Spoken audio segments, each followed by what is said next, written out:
This recipe has got easy stamped all over it, and it produces a rustic, fun loaf. But best of all, you can bake all of the 6 loaves at once. You don't have to worry about steam, Dutch ovens, or baking them one after the other. Now, all of my ingredients have been stored at 25 degrees Celsius, and I'm going to ferment my dough at that temperature too. Now, as I do for all of my bakes, I'm going to let my starter ferment overnight. That way, it's ready to use first thing in the morning. Now, not only is this a great scheduling tactic, but feeding it at a low inoculation stops that fermentation from becoming overly acidic, which can have a really negative effect on the entire fermentation chain. So, it's 10 o'clock at night, and I'm going to mix 210 grams of strong white bread flour and 210 grams of water and 21 grams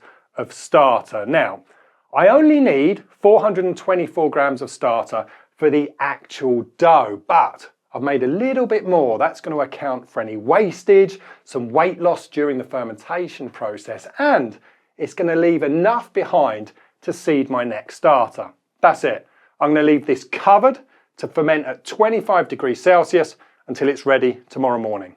And here we are, it's 9 o'clock in the morning, and it's time to mix our dough. Now, to make 6 550 gram loaves, I'm going to need about 3.6 kilos of dough. So for this, I'm going to use my mixer, but you can absolutely mix this by hand. I used to do big batches that way until I bought this Halo Pro into my workflow. Right, so I'm adding 1,228 grams of water into my mixer bowl. That's followed by 42 grams of salt. Now, as I'm using flaky sea salt, I just spend a minute or two just to make sure that it's well dissolved.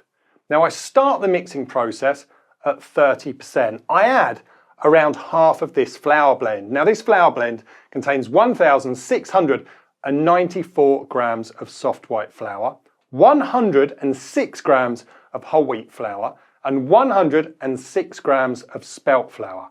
Now, after a 30-second mix, I add 424 grams of ripe sourdough starter.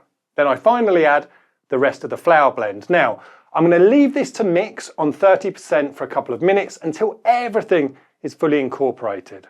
Now, I'm going to cover dough temperature more in a future video, but another benefit of mixing nice and slow is that the dough temperature stays within my target of 25 degrees Celsius. Now, I just cover this dough and I'm going to leave it to rest for 30 minutes. Right, so after 30 minutes, I'm going to finish the mixing, and I'm going to do that at 30% speed until I'm confident that all of those ingredients are really well combined. Okay, now we've finished with the mixer, and time is going to take care of the rest. I'm going to turn this dough out of the mixing bowl and I'm going to place it into a large container. I'm going to cover it, and then I'm going to leave it at 25 degrees Celsius to continue its journey along the fermentation chain. Right, so the dough is going to be left to increase in volume by around 75%. And during that time, I'm going to give the dough 3 folds inside of the container. I'm going to space them around an hour apart. Now, 3 is not a magic number. It just fits really well into this part of the process. If I'm busy or if I need to go out, the dough simply gets fewer folds. This is a forgiving formula and baking method. I promise you, getting the fermentation chain dialed in properly is far more important than how many times you stretch the dough. Okay, so since we mixed the dough, it's been bulk fermenting for around 6 hours, and it's increased in volume by around 75%. Now, the gluten has developed really well, and we can see that the fermentation is right on point. Now, if you're struggling with this, and if you want to learn how to judge the fermentation process using volume tracking, I'm going to leave a link in the video description.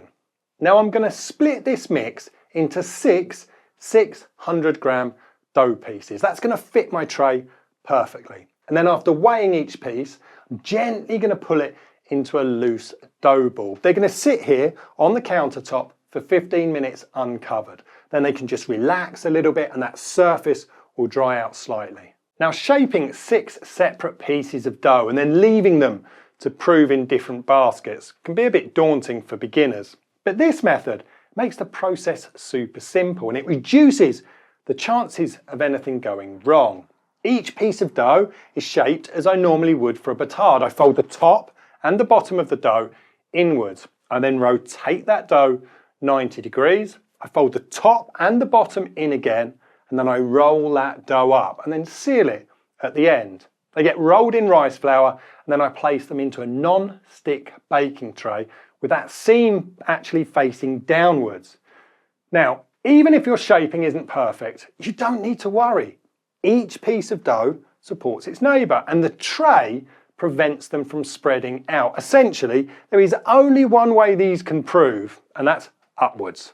Now, try not to apply too much pressure while you're shaping. The aim is to create tension on the surface of the dough. It's not to squeeze all of the gas out.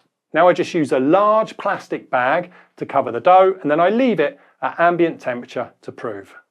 Right, and here's our dough after a 2-hour ambient prove at 25 degrees Celsius. You can see they've all puffed up nicely to fill the tray, and you can see here how they're actually supporting each other in that process.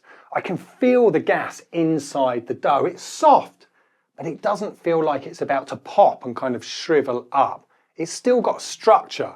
Now these are going to go into my fridge for an overnight retard, ready for baking at stupid o'clock tomorrow morning. Right, so it's super early the next morning and it's time to bake. Now this is a large mass of cold dough. So when I bake something like this, I either use my baking stone or my Brod & Taylor baking steel, preheated to 220 degrees Celsius. That's going to add thermal mass. This helps transfer heat into the dough more efficiently, and it reduces the temperature drop when the dough first goes into the oven. Now, as you can see, I use an upturned baking tray just to protect the top of the dough during the first 20 minutes or so of the bake.